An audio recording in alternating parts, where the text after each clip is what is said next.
Serial pocket में आसमान में ऑपरेशन थिएटर में हुई रानी फूट फूट कर ध्वनि की हालत देखकर। जी हाँ दोस्तों, आने वाले ट्रैक में देखने को मिलने वाला है कि दिग्विजय ध्वनि की हालत को देखते हुए जल्द से जल्द इसका ट्रीटमेंट करते नजर आए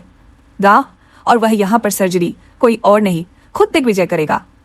वहीं पर देखने को मिलता है कि वह साफ साफ कह देता है कि मुझे इस ऑपरेशन के लिए एक ऐसी नर्स की जरूरत है, इसे ऐसी नर्सी जिसको ओटी का एक्सपीरियंस और इसी के बाद आ जाता है। यहाँ पर रानी का नंबर उसे ओट में, जहाँ पर ध्वनि की सर्जरी कोई और नहीं खुद दिग्विजय करने वाला है। इस बार से दिग्विजय अनजाने की ये उसकी खुद की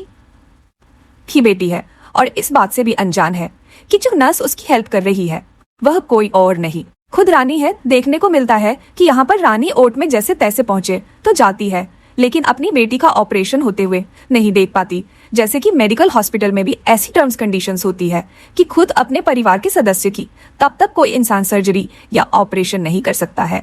जब तक कोई इमरजेंसी ना हो।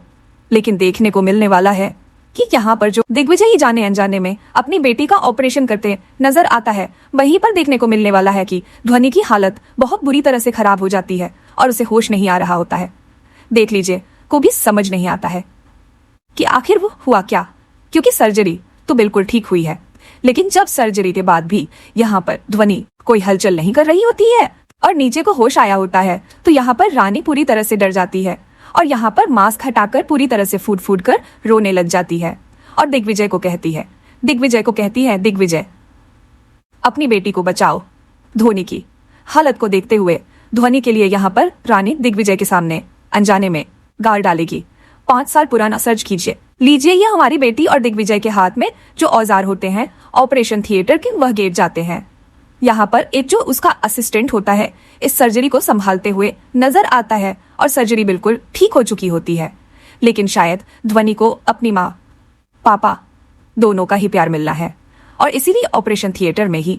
अपने दोनों ही माँ बाप बार के लिए रुक जाती हैं। लेकिन जैसे ही यहाँ पर दिग्विजय को सच्चाई पता चलती है, दिग्विजय शॉक्ड हो जाता है। ऑपरेशन थिएटर में रानी और खुद दिग्विजय यहाँ पर अपनी बेटी को बार बार पुकार रहे होते हैं और दिग्विजय कह रहा था, आज आंखें नहीं खिलोगे, आपके पापा आपके सामने है। देख लीजिए कि इसी पुकार से आ जाता है ध्वनि को होश और देखने को मिलता है दिग्विजय और रानी दोनों ही काफी खुश हो जाते हैं। जी हाँ दोस्तों, अपकमिंग टॉक में देखने को मिलने वाला है कि ऑपरेशन थिएटर में होगा रानी और दिग्विजय का मिलन, वह भी अपनी बेटी के सामने, और फाइनली पता उनकी बेटी को यानी ध्वनि को भी आप उसके पेरेंट्स दोनों ही मिल जाएंगे और यह खबर जा पहुंचेगी अनीशा के पास। जब यहाँ पर अनीशा पहुंचेगी ऑपरेशन थिएटर के दरवाजे पर, जाऊं तीनों को साथ देकर उसके पैरों तले के साथ जाती है जमीर और सोचती है कि 5 साल से मैं जिस इंसान को इसे दूर रखा और अब उनकी बेटी भी है, अब तो मुझे दिग्विजय को पाना ना मुमकिन हो जाएगा।